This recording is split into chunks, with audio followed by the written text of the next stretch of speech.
All right, all right, all right. Are we live? Yo, yo, yo. Tell me what you know. Welcome to the Sunshine Show. Woo! You guys, girls, ladies, gentlemen, I have such a special treat for you tonight, this afternoon, this morning, wherever in the world you may roam. Because that's right, ladies and gentlemen. The Sunshine Show is worldwide.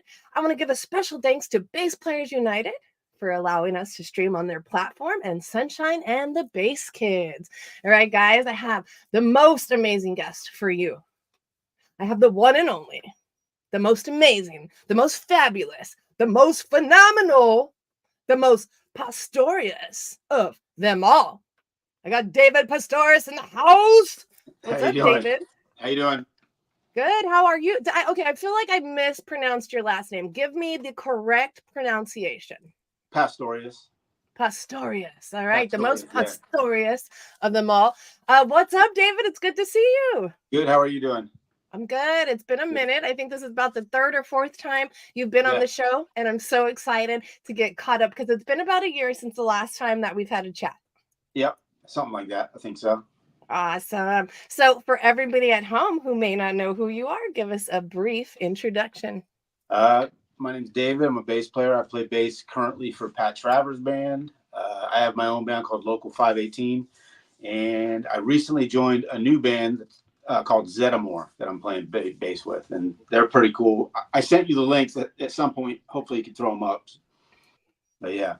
I'm going to go ahead and put it right now. I'm going to go ahead and bypass Dawn's job because Dawn should be putting up the link tree. I'll go ahead and do that. I'm going to pin this in the comment section. You guys make sure to go follow David and all of his projects and bands on his link tree. Very cool. You guys know how this works. If you have any questions, comments, suggestions for myself or the one and only David Pastorius, please drop them there in the comment section. I'll get to them as soon as possible.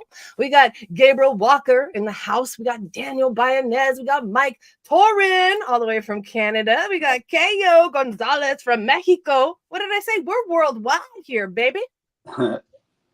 Whereabouts are you located, David? I live in Melbourne, Florida. Oh, Melbourne, Florida. I hear it's really hot.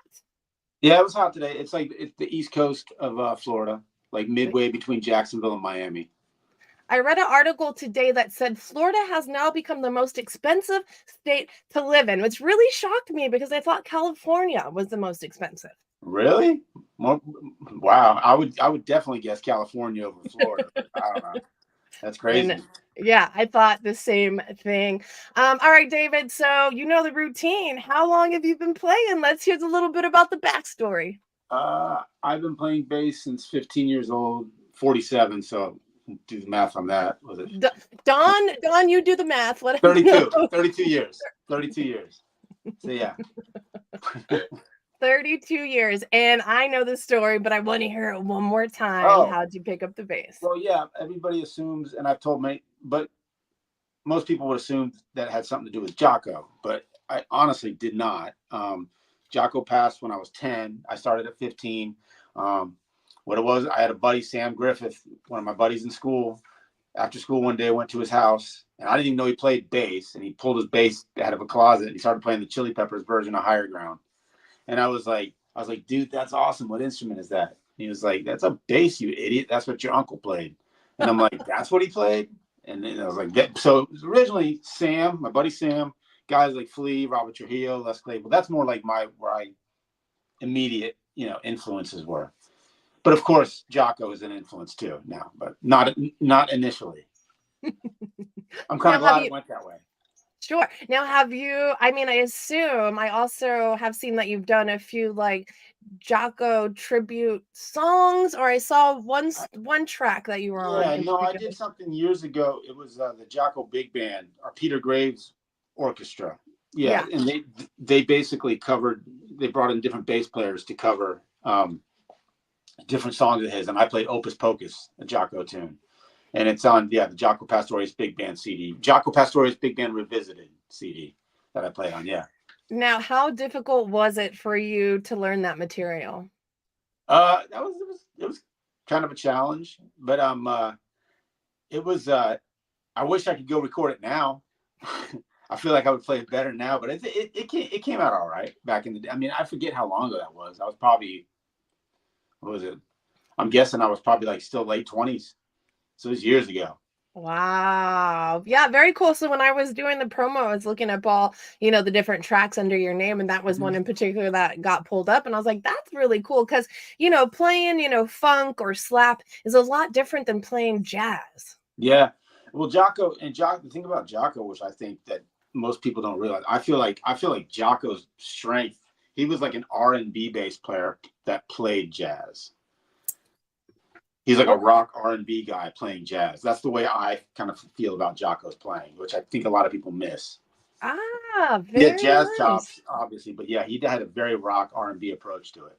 That's just my opinion. For sure. No, absolutely. So right now you're playing with Pat Travers Band. Hmm. How long have you been playing with these guys? I've been playing with Pat for coming up about 8 years now. 8 years. Now Yeah, tell me a little bit about that journey. that's great. I love playing with Pat. He's I've learned a lot from that guy. He's a awesome musician.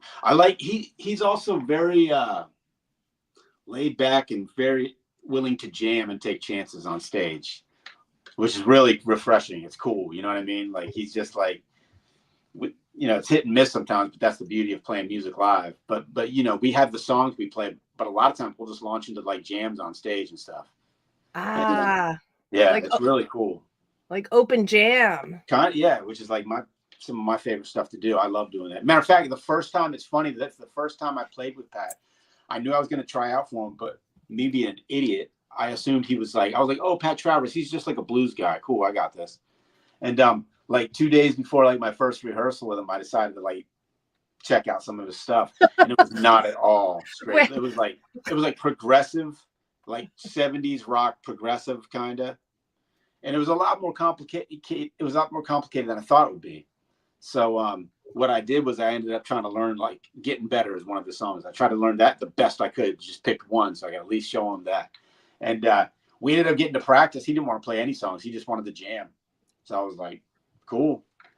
And we just jammed, and which is so fun. You just want, you know what I mean, just to feel everybody out. oh, absolutely. I think it's so funny though, because I see all these memes all the time about bass players never rehearsing before rehearsal and then getting like there an hour before and trying to like listen to the music. Is it a bass player thing or do you think it's just a musician thing? I mean, I guess it's a some bass player thing, and it's a some musician player thing. I guess musician, but yeah. Oh my gosh, I've gotten better, but I used to be pretty bad about that. Yeah. I mean, there's a couple bands like recently I did a little run of shows last year with a band called Gunshine. And Ooh, those guys they're badass. But that was great for me because I had to learn for the first time ever. They sent me the bass stems and they said, we want you to learn it note for note. So which was really good for me.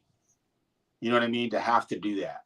sure. So are So you more of a what am I music note reader or ear by I don't ear? read anything. I don't read a lick. I can't read at all. Uh, I'm okay. ear. So when you say they sent you the bass stems, you had to learn every single note Yeah, they sent me by like ear. the audio, and then I would like listen to the song, and then I would learn, each lick. Just listen to it so I could hear the bass stems, and then play along to their songs. But yeah, So what's the trick about it? What is the trick about learning stuff by ear? Is it just like a natural talent? Do you have to practice? you practice it. I mean, to me, it's like I don't know. I mean, if you can pick the notes out, I learn by ear that way. I mean, a lot of times, you know what I mean. Just pick the notes out, listen to a song, you kind of hear it. I mean, I feel like most people kind of do a lot of that. But certain licks, if there's certain like complex riffs and this and that, it helps to have like well, now on YouTube you can like slow it down, I think, right? You can slow down everything and learn like that too. So yeah. But Wait, yeah, I mean, but reading music is different from like, I know, theory stuff though. You know what I mean? Like I know like I'm getting more into theory than I've been. uh, I'm still not that good at it, but I'm getting more into that side of it. But sure. I can follow like chord charts. But Okay. as Well, far as sight reading, no, I don't. That's like reading Chinese in front of me. so a lot of people don't know this. Sight reading is my superpower since, Really? middle school. Yeah, it's one of like Wow. the easiest things that I could actually do. But playing by ear, I don't think you want to do that because I'll be playing like a B and it's like in D or something, you know? Yeah, So, it's interesting because when I did the Jocko Big Band thing, it was funny when I first went in. Peter Graves was like, "There's your sheet music," and I was like, I can't read that. I was like, I just learned the song. So and which he was okay with that. I wish I could sight read though. I've never really tried. But it uh, was weird. Jeff, the bass player that he had, like the main bass player. I remember one night after a show, I was like, "Hey, can you show me that lick in this song that I've watched him play every night?" And he was like, "I don't have the sheet music in front of me." And to me, that blew my mind. I was like, "How do you know what I mean? How did you not sure. like, memorize that? You just every night you read it and play it perfectly." That's like That's what the scary. music, that's what the It's sheet scary music to is. me, but it's also kind of made me feel like bad. Like, you know what I mean? I'm like, that's kind of sucks. You don't just know it. You have to see it. But I don't know. Yeah, well, some of us have special powers who can sight read, and some of us have special powers like you who can just like, not just memorize stuff, and you got to like a big No, brain full of music. no. And then you got the people that do both, and that's it's definitely something that's it wouldn't hurt me to learn all that stuff. It'd be good for me. Sure, So yeah, absolutely. And you know what? Together we can help each other, okay? I'll teach you sight yeah, reading. You teach me yeah, ear training. You're like, you just send me an app. Try this like an hour a day, you'll be fine, Sonny. yeah. It's cool. There are cool YouTube videos if you look up you just type in interval training. Okay. And it'll play two notes, and then you can say, perfect fourth, fifth, major third. What is it? And you play it over and over and over. You get pretty good at it. And then you do descending intervals and practice that too. Okay, perfect. Yeah, I love this. So talking about practicing, you're always posting yourself with your like daily riffs, your daily yeah. breakdowns. Tell us a little bit about your daily practice routine. I don't practice. I mean, I don't really practice. I You don't play. you I don't have okay. like a practice routine.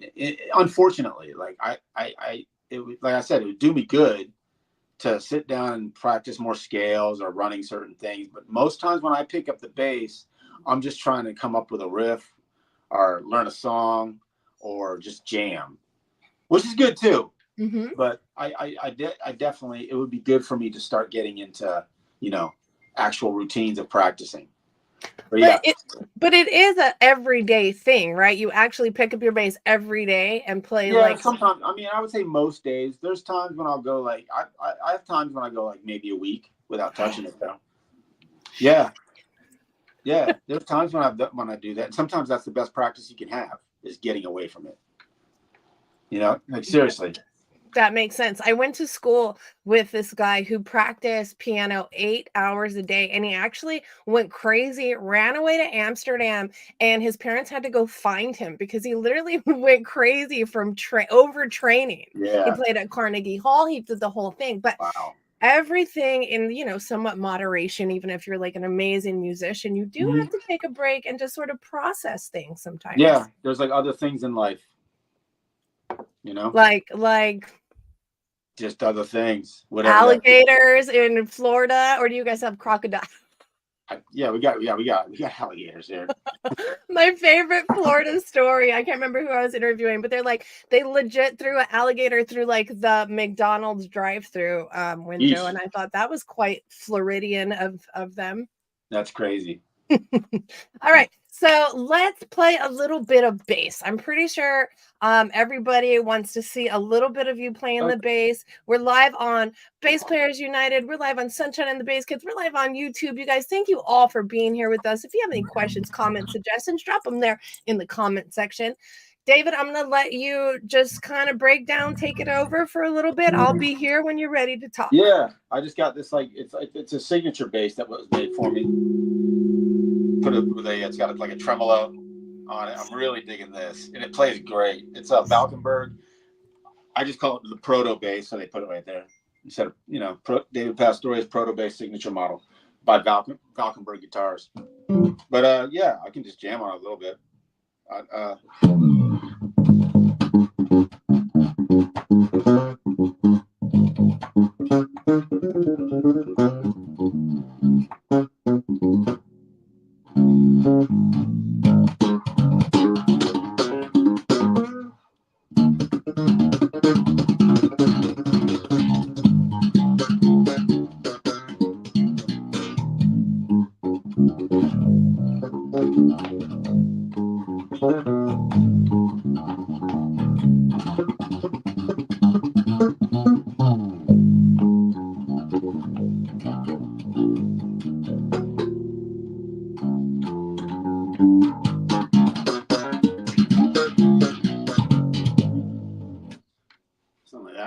Amazing, amazing, Yeah, that amazing. sounds good. I like it. So I'm sure so many people have so many questions. You kind of did already tell us about your signature bass. How did you get hooked up with these guys? Did they just come to you and tell you that they wanted to work with you? Yeah, Daniel Margasa, he's the owner and the maker. He lives out in Vegas, and he's actually a drummer that I jammed with at this Rock Gods show that we played with Pat. They inducted Pat into this Rock Gods Hall of Fame thing. And Daniel was like a house drummer. We hit it up, and he started talking about his company and this and that. And then I ended up going out there to do some stuff with him, do some lessons, bass lessons and stuff like that. And he was making me this bass, and I gave him some ideas, and we came up with colors and how I wanted it to look and the tremolo and all that. And that's it. Wow, very, Yeah. very that is like such a what's the word I'm looking for? Like it's such a blessing to have your own like signature bass and like Yeah. people approach you like that. So congratulations on that. Oh yeah, it's very cool. Very happy. Very lucky. All right, all right. Let's see. Let's see. John or Ron Jewell says, "Wow, you don't read music makes you even more interesting and impressive." All right. I appreciate that. Stephen Colburn says, "You rock, David. That's cool. You guys are both awesome with different techniques." Thank you, Stephen. Let's see. Goids Queso. Let's go playing by ear. Big, big muscles with that. We got Rocky Rucker in the house. Florida represent. Let's see. Let's see. How does the bass work with the trem bar? Do you want to give us a little bit more of a rundown? Yeah, I'll just like play a little bit with it. Yeah, so Sure. Yeah. I like. I'm just getting used to it myself, but I'm having a lot of fun like doing stuff like.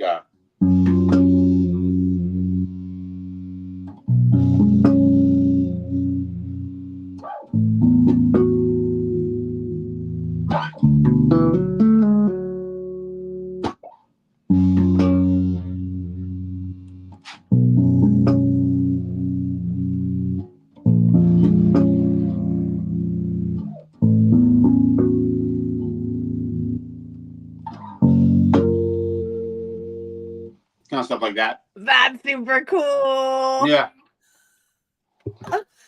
Wow. Okay, let's see. Gabriel Walker wants to know, hey, David. Sorry, Don, I'm totally about to interject right now. I saw that question. Yeah, that's when I met from Don. Yes. I said, yeah, that's when I was out in Vegas when I met Ellen. She's badass. I love Ellen. She's oh my awesome. gosh, she is my favorite little bass player. Yeah, her and her dad came out to this like clinic thing I did, and that guy's a scary monster musician himself. Hovak. Guy's ridiculous. He was playing me his album. I was just like wanting to put my stuff away. Hovak plays his project is Octavision, and Billy Sheehan is actually the bassist on that particular album. And yeah, the whole family is just very talented, very just everything, just the perfect little family. Yeah. All right. Next question, Gabriel Walker. Hey, David, what's the craziest thing that's ever happened to you on tour? Honestly, it was funny. When I was playing up in Canada one time, I met Bobby Fischer while he was on the run. Wait, what? Bobby Fischer, the chess player, before he died. He's dead now. But years ago, yeah.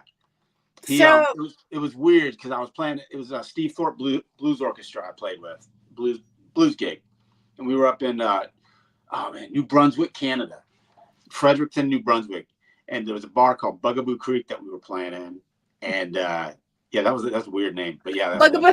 I was thinking that's a good band name, Bugaboo Creek. Bugaboo Creek was the name of this bar, and there was this weird dude in there hanging out with like a turtleneck with chessboard stuff on it. And he was just watching me play. And after we went on break, he was like, started coming up and asking me about time signatures and stuff. And can you play in 6 and 7? And I'm like, I mean, I think so. And this and that. He's like, what's my name? And I was like, I don't know. You didn't tell me. And he's like, my name's Bobby. And I was like, oh, okay. Nice to meet you, Bobby. We talked a little more. And he's like, what's my last name? And I was like, I don't know your last name. He goes, it's Fisher. And I was like, I was like, oh yeah, right. The chess player, huh? And he got like real serious, and he went, checkmate, motherfucker. And I was like, whoa, okay, fine. And I was like, okay, Bobby. Well, anyways, that night, because we didn't all have cell phones yet. We could just look everything up. I went home and Googled him because I wasn't sure. I knew about Bobby Fischer, but I didn't even know what he looked like. And it was Bobby Fischer. That's literally what I'm doing right now is Googling Bobby Fischer. Yeah. Bobby Fischer. So wait, you said he's on the run. He was on the run. He was on the run. Like, I think he was on the run from the U.S. government. Like, they raided it. Like he played an illegal chess match against, I don't know if it was like Yugoslavia or something when the U.S. had sanctions against them. Not an illegal chess game. Yeah, I know. It's crazy. Something crazy like that. But either way, yeah, he was on the run. He was not a fan of America. Wow, that is a really cool story. Yeah. You got to put that one in your like autobiography. Yeah. For sure. Okay, I think we kind of talked about this earlier, but let's kind of go back over it again. How'd you get involved with Pat Travers? I found out there's another group that I play with called around town sometimes. It's been a while since I played with them, called Blue Fusion. And the guitar player Rick and his wife are friends with some of those people, and one of the old bass player Roddy, who now plays for Foghat. Okay. So he played with Pat and also lived in Melbourne where I live.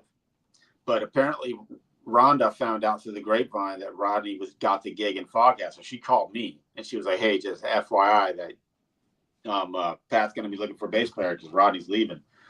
So I called Tommy, this guy, Tommy Craig, who was the first I've known for years, who was happened to play drums for him at that time. Good friend of mine.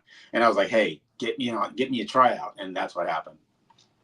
Super cool. And so is Pat actually in Florida as well? Yeah. He's been living in Florida since the 80s. Oh, very nice. So there's something special about Florida. There's something in that water. Yeah. I like Florida. All right, Dave. Ben says, I love the way that David interacts with his friends and followers when he's jamming. That's cool. Let's see. Oh, we got James in the house. What's up, James? What's up, James? Another amazing bass player. Big shout out. James is awesome. James is killer. We got to get James on the podcast. You should. You absolutely should. We got Maximum Friction in the house. What's up, Maximum Friction? Jasmine plays bass for Maximum Friction. I think she's like 13, and she is killer as well. Nice. And I think they're actually in Florida. Oh, cool. Yeah, you've got to go check them out. Their guitar player, I think he's like 11 or 12. I mean, like legit, they're like prodigy musicians, and it's amazing seeing them on stage because they rock out. And Jasmine, when she learned bass, she was like, I guess 6 or something. So she wears her bass like so low, dude. It's amazing. It's so cool. Yeah, so anybody who's interested in that, I did interview Jasmine Maximum Friction, and is available on my podcast in the archives. All right. Let's see. All right, so I also want to talk a little bit about your adventure with Tech Nine. I do know that you went on tour with him, and I really think that's amazing because like that's like next level shiznits. You know what I'm saying? Like that's the big deal right there. Yeah, that was super cool because I've been a huge Tech Nine fan for years.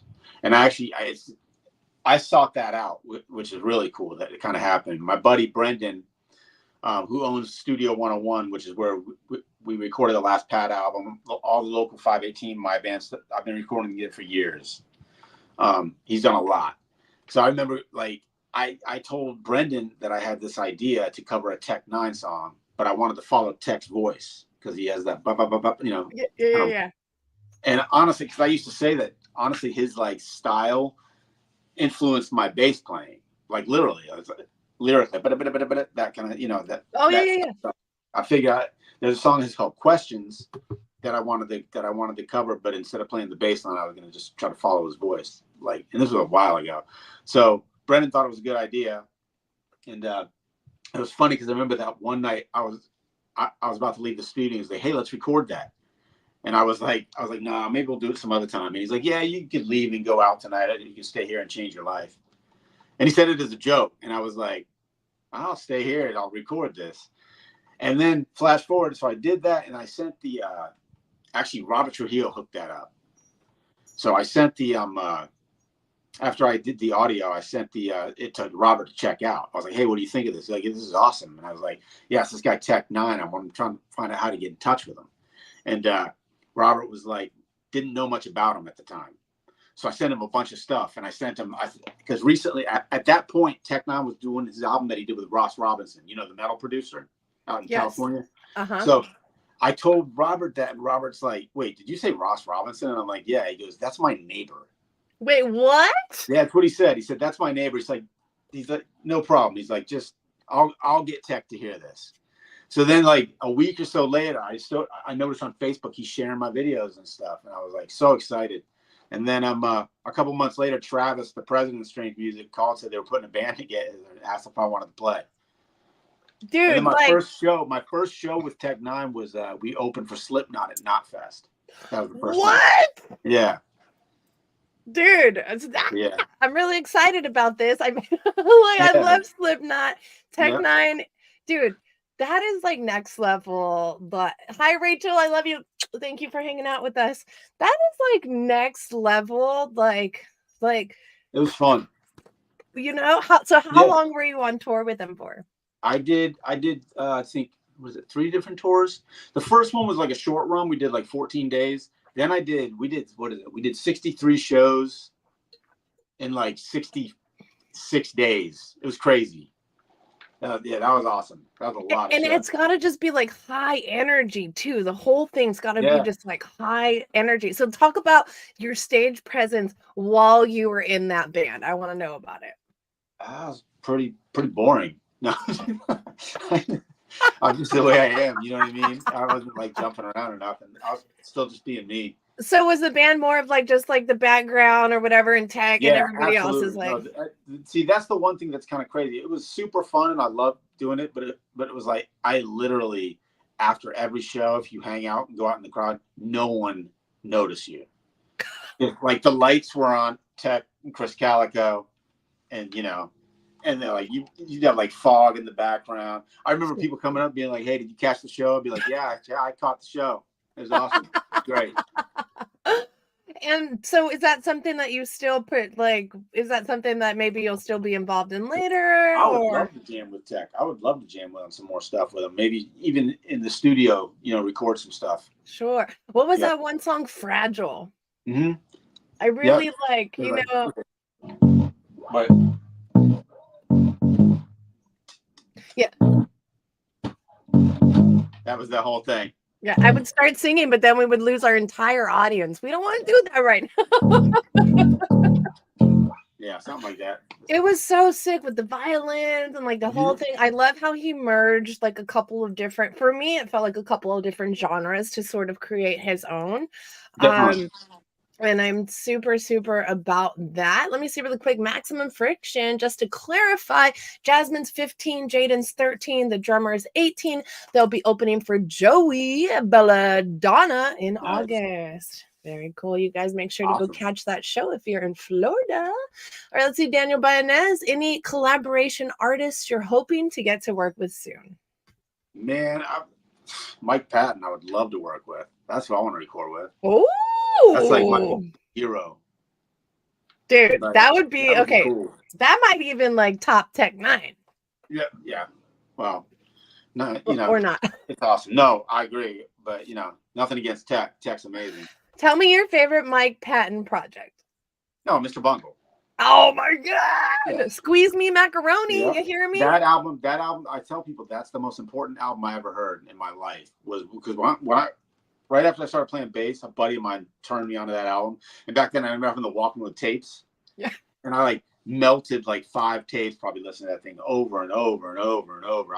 Like, what do you do? I listen to Mr. Bungle now. That's like that. Wake up and just put on Mr. Bungle tape.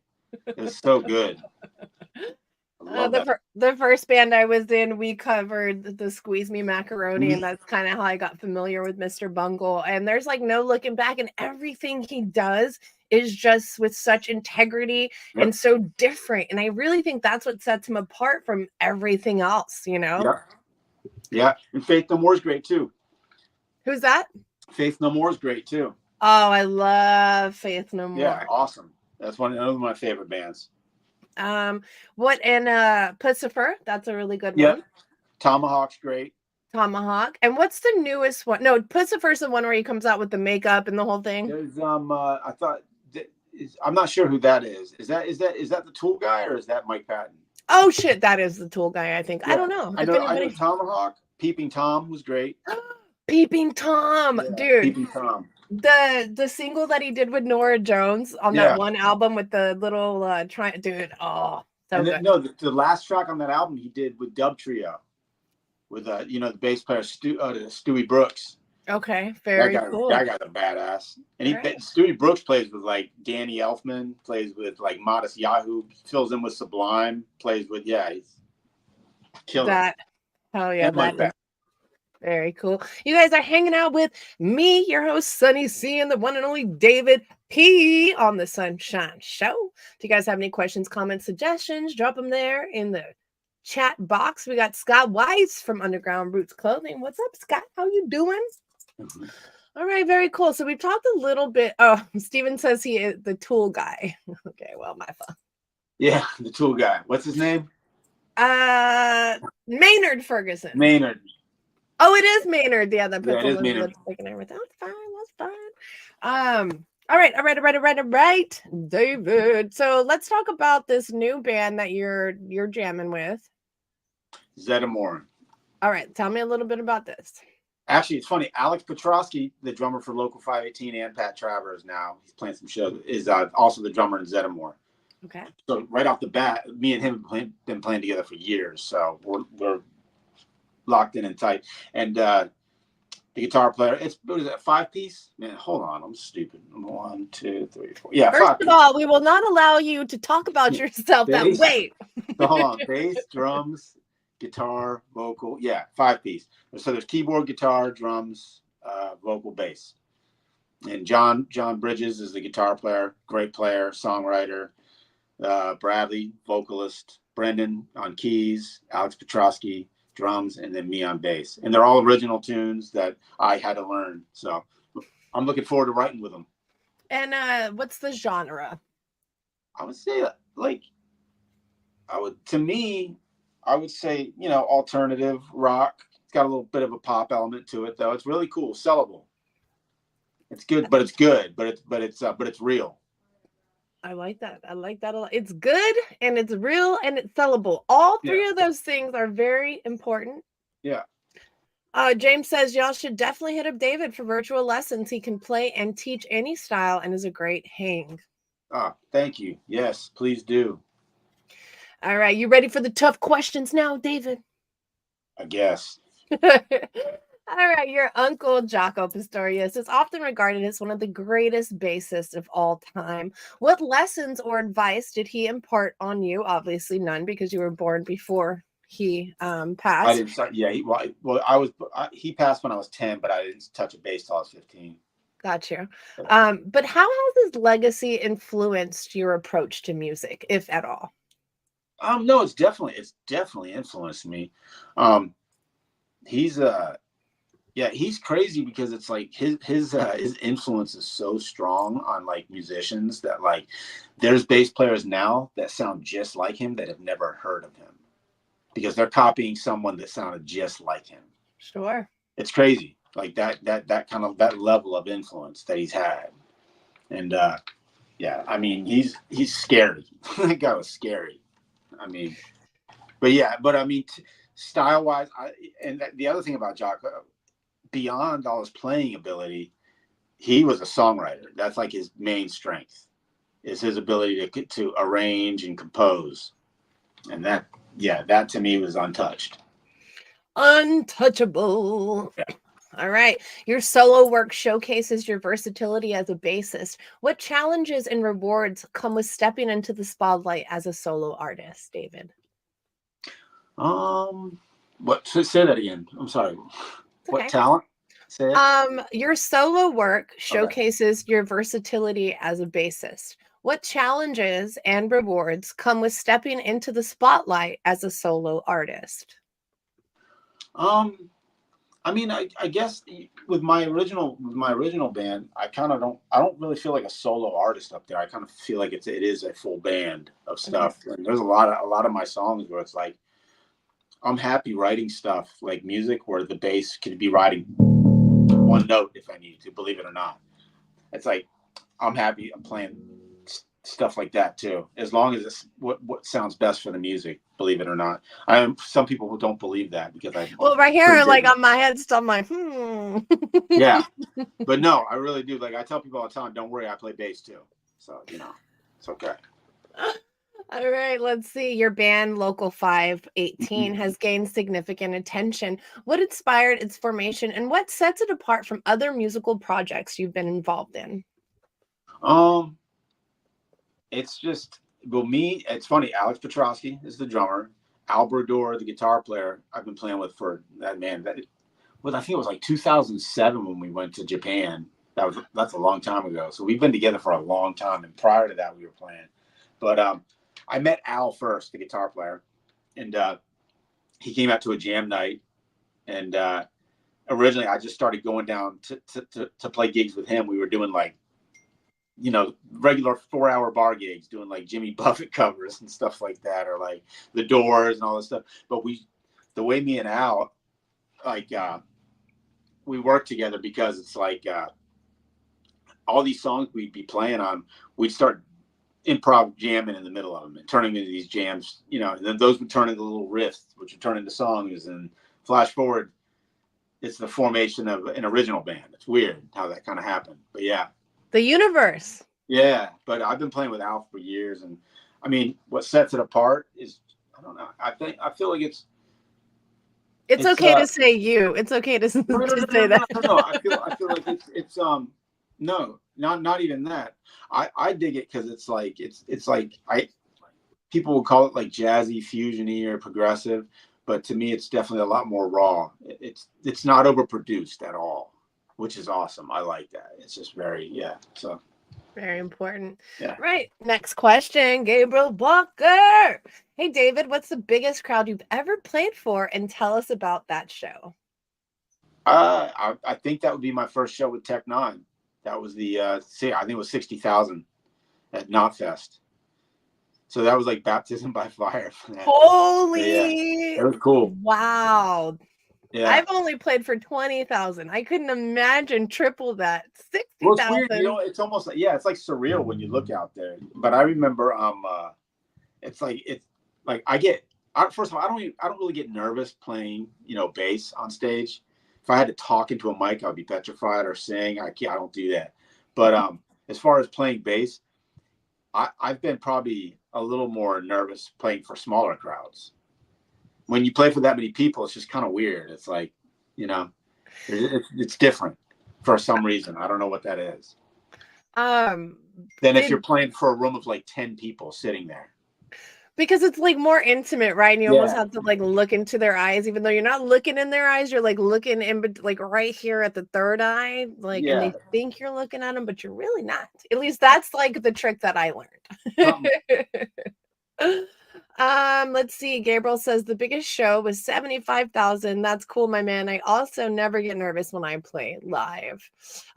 For me, it's sort of like, that's how I like get all my energy, and I love performing. I love doing that. And some people do it a little better than others. Yeah. Some people get very nervous. Yeah.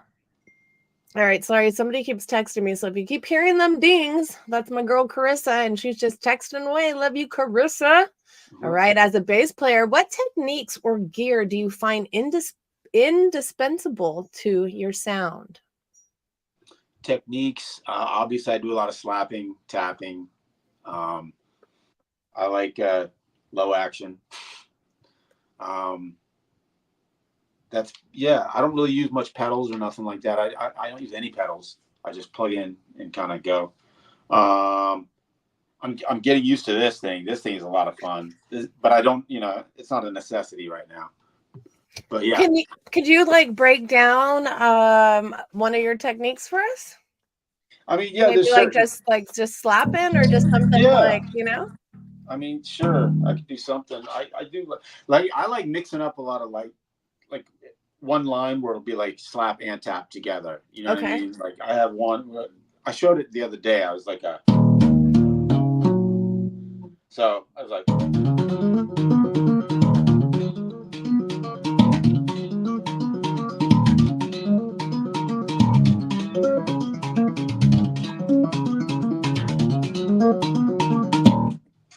like that. Can you break that down a little bit? Sure, Okay. I'll break it down. You. So here, I'll just do the same thing. So anyways, so you get your open E, hit the thumb, and you're going to hammer on 12th fret, 14th fret of the A. So you're going to go. And that's the first part of it. Then you take your right hand, pointer, middle finger on the, 17th fret of the A and the D. So you got.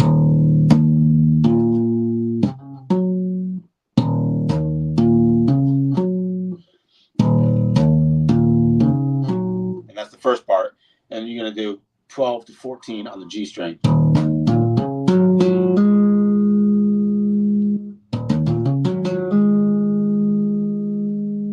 And then 17th fret of the G. So you're going to. Sorry. What am I doing? No, I'm sorry. 16th fret of the G. There it is. And you pull off to the 12th fret, and then the 14th fret of the D. And then go, 16, 17. Kind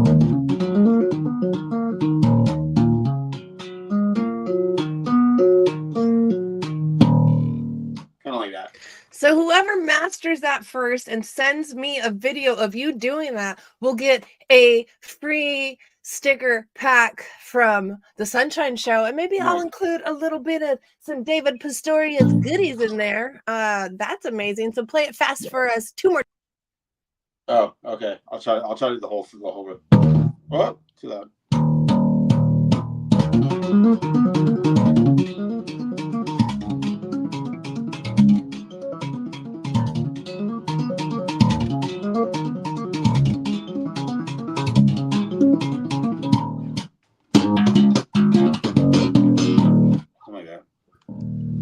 Dude, it's so legit. Like I need to learn that. I've been asking you for years to break down techniques for me. Yeah.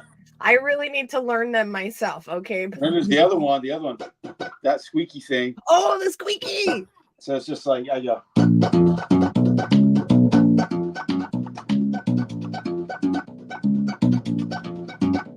Left hand, I'm just going 7, 9, 10, 8, 10, 8.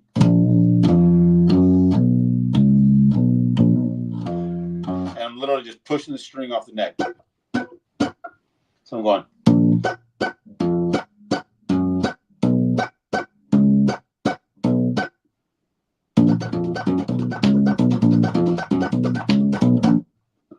There you go.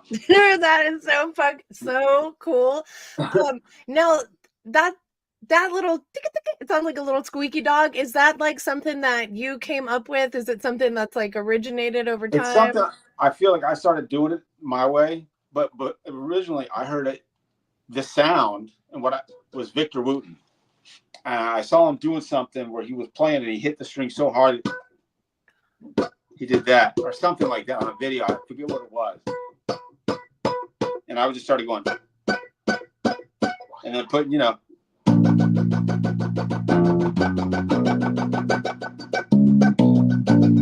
things like that. So cool. Thank you so much, David, for hanging out with us. You could be anywhere in the world and you are here with us, and it means the absolute world. We got Stephen Lewis, one of my next interviewees that I will have on the show. Yo, David, I've been following you and your music since I was a kid. Really love what you've really love that you've been connected through Bass Players United. Love all that you do. Keep it up. We love you, David. I mean, what more can we say, Thank you, Stephen. So tell me a little bit about your approach. How do you market yourself? How do you get yourself out there? How do you let people know who you are? Honestly, most is just Facebook and Instagram. I mean, I could probably use some lessons. I don't you know what I mean, on marketing. But yeah, I just post a lot. Facebook, Instagram seems to be. Although I've heard recently that I think you said something about TikTok. I did, yeah. Like money, you make money on that. So I mean, yeah, that's what I heard. TikTok's algorithm is a little different than Instagram or Facebook, so you can actually go viral a lot easier on TikTok, and they pay out. Now, the actual like if that happens or not, I don't know, but I'm up for like a good gamble, you know? Like, Yeah, for me, I'm not really worried about that. I just want to what I really want to do. I just want to be like, make money playing shows, get on tour. You know what I mean? I would love to go on tour with my band one day, just do, be the king of my own castle kind of thing. like that. So how do you set yourself apart from a world full of bass players? I don't really worry about it. I just play what you know what I mean? I really don't. I love that answer. Yeah. All right, good answer. You guys are here on the Sunshine Show. Let me see them comments and them questions. All right, next question. Florida has a vibrant music scene. How has the local music community influenced your career, and what do you think sets it apart from other musical hubs? I'm lucky. It's weird because Melbourne, Florida is not like the biggest town, but there's an abnormal amount of music talent here. There always has been. I don't even know why. I don't know what it is. But, basically, Central Florida, Brevard County, there's just a lot of music talent. I've been to way bigger cities with a lot less going on, put it that way. So, but yeah. Yeah, I mean, as far as sets it apart, I don't know. Yeah, I guess there's all kinds of music here, which is cool, I'm gonna say the alligators set it apart, Dave. There you go. But yeah, no, there's definitely a lot of talent here, though. That's all I can really say. All right, your performances often blend various genres. What draws you to fusion, and how do you navigate the balance between different musical styles? It's another one I don't really think about too Okay. much, I just kind of play. But I appreciate that. That's So awesome. it just comes naturally. So you're just like flowing from, it comes from your heart. I, I I think so. I mean, yeah. Sometimes, I mean, there's sometimes when you're like writing with people or you're playing, and I'll get like Al, my guitar player Al. They'll all have that. We all have input. You know what I mean? Or something sounds a little cliche or corny. Be like, hey, that sounds kind of. Let's try something else. So yeah. But yeah. But other than that, for the most part, I don't really think about all that too much. All right. Gabe really wants to meet you sometime. Gabe, tell us, where in the world is Gabriel Walker? Do you remember that show, Where in the He's in World is? Texas, ain't he? Oh, is he in Texas? I don't know. Do you remember that show, Where in the World is His Carmen last name's Sandiego? Walker, like Walker, Texas Ranger. Huh?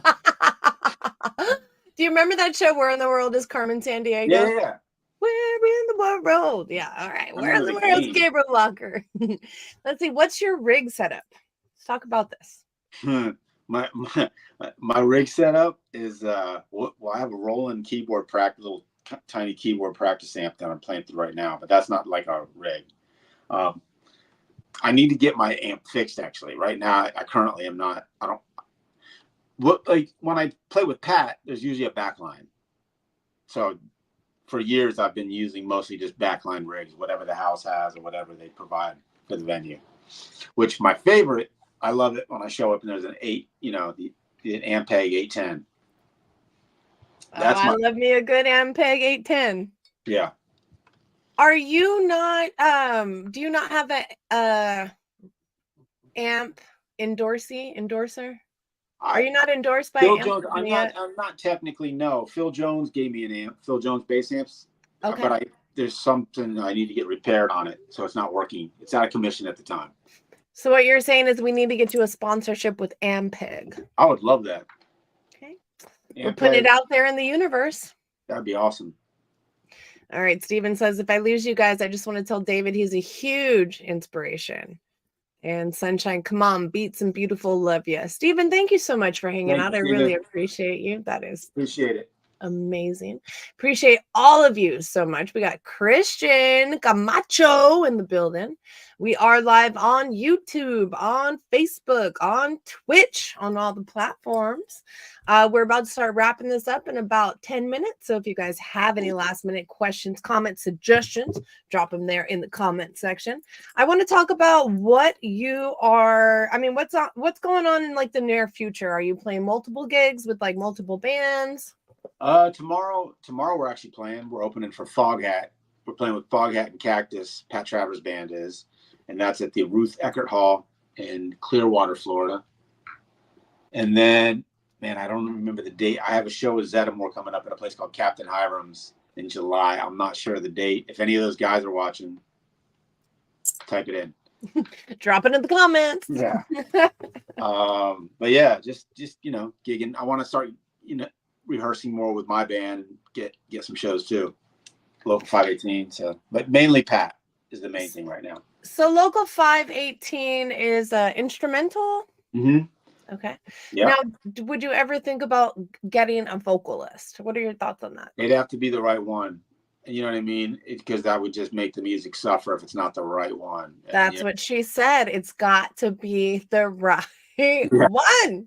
Yeah. No, it's definitely. I mean, but no, there's absolutely like, yeah, I could totally hear some vocals on some of the stuff. Which would be awesome. And do you plan on recording another album soon?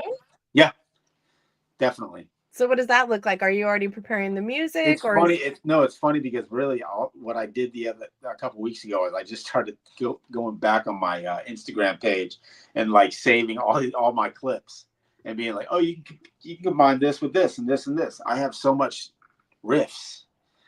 I just got to like focus and put them together and You could write a book of riffs and people will buy that from you. That's the one thing that I have learned that people can't really rip off is information. So like books, self-help books, all that. You mean like a book, like a riffs and explain like a book of riffs, like a book of riffs, like whatever kind of riffs, and people would want to buy it just so that they could try to like play like David Pastorius, I think it'd be really cool. It's a good idea. We're putting it out into the universe. If you need help transcribing any of that, I can help you. That'd be cool. All right. Daniel Bayanez wants to know, where can we get your merch? Who, mine? Yeah. At shows. Pat Travers shows. Actually, Pat's super cool because he lets me sell my albums at his shows. So that's that. You can also, if you message me and send me your address, I can Venmo. You can Venmo me the money. I'll tell you how much for both albums. You know what I mean? And I'll just send them. So are we doing CDs still? Or are you? Yeah. I got CDs. Yeah. So vinyl, at any point, will you be putting out some vinyl? That would be awesome at some point, but not right now. But yeah, that's a good idea. I got all the good ideas here on the Sunshine Show. Also, Grey Poupon. Oh, you can't see it. I'm drinking out of a freaking Grey Poupon glass, but it works perfectly. You remember the commercials? When they would drive up and be like, pardon me, do you have any Grey Poupon? Yeah. All right. Awesome. We're going to start wrapping this up. What else do you want to talk about, David? What else do you want to promote? What else do you want to do? Some more breakdowns? You want to rap for us? Whatever you want to break dance? I'll play a little bit more. They're done. What was that? Oh, show them again, Don. I just looked up a little. It's the Grey Poupon. It's the Sunshine in the Base what? Kids Grey Poupon. Okay. We have our own mustard.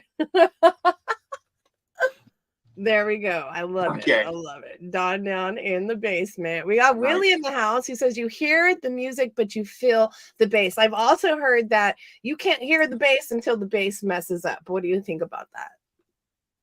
That's kind of funny. That's like my dad. He used to say the same thing about drummers. The drummer asked him, "Hey, how did I sound?" He'd be like, "You sounded great. I didn't notice you." Because he said usually when you notice a drummer, it's for all the wrong reasons. So his compliment would be like, "I didn't even notice you. That means you played great." I love it. It's a great compliment. Didn't even notice you. All right, I'm gonna let you take over, David. All right, fine.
Oh,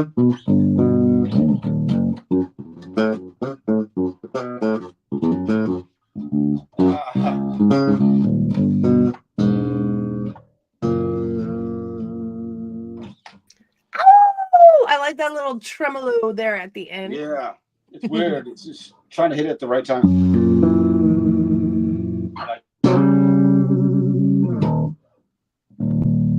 Pretty cool. There are people outside right now yelling for my pig. Really? Well, the pig's in the closet. I gave him a bath in the closet, but they're yelling for him. Okay. Let's see. Steven says, tell Don to settle down. I tell Don to settle down all the time, Steven. He does not listen to me. All right, David. So you give personal lessons. How can we get a hold of you to get a personal lesson? You can either email me at dbpastorius@yahoo.com or just Facebook Messenger, Instagram Messenger. Oh, wait. Are we still doing Yahoo? Yeah. So I've had that forever. Yeah.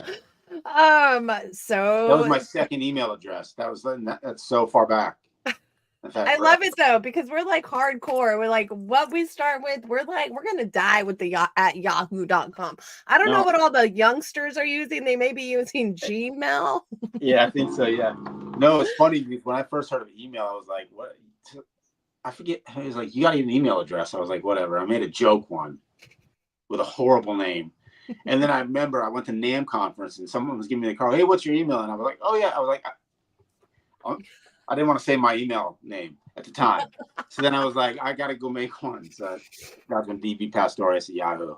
Mine used to be sunshine@monkeysdoingit.com. Okay. Yeah, mine was balls on face at yahoo.com.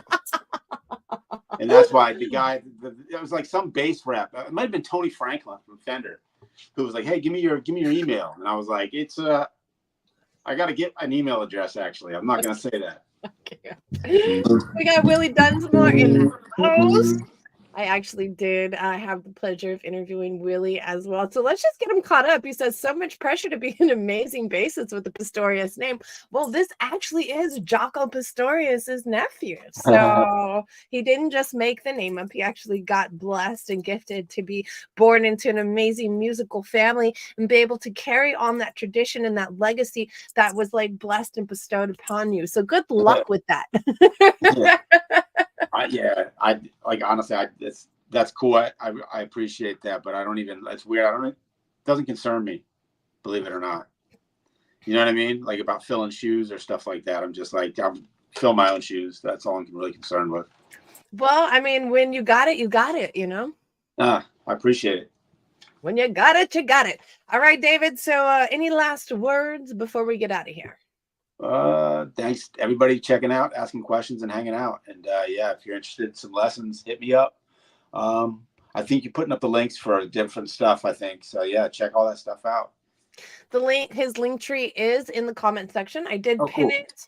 And I will go into the Bass Players United and pin in their video section as well.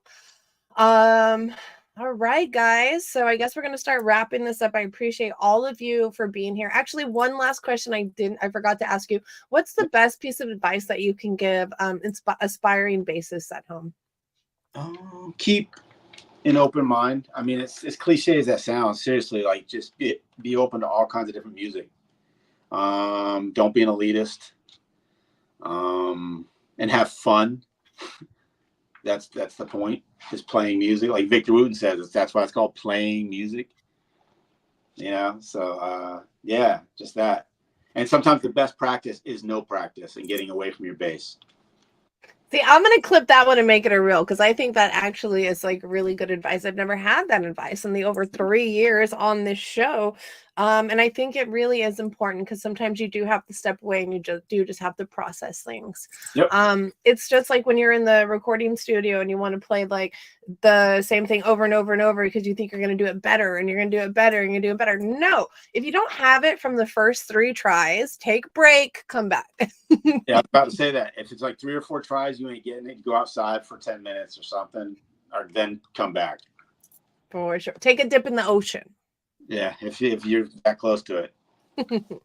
All right, guys, we're gonna get out of here. Thank you all for hanging out with us. Let me see. When is my next? Let me look at my calendar real quick. I don't know. I will update you guys on the next podcast that I have coming up. Dawn did not update the calendar. Do you see how I just blame everything on Dawn? It's a complete lie. Nice. You guys, listen, we've had an amazing time. Make sure to be kind to everybody. You never know what people are going through. Practice your bass. Let's do ear training and sight reading. And no drinking and driving. And next time in Florida, David, I'm going to catch you. Or next time you come to Cali, let's hang out. Awesome. All right. So on three. We're going to say bye. Are you ready? Sure. 1, 2, 3. Bye. Hasta la vista.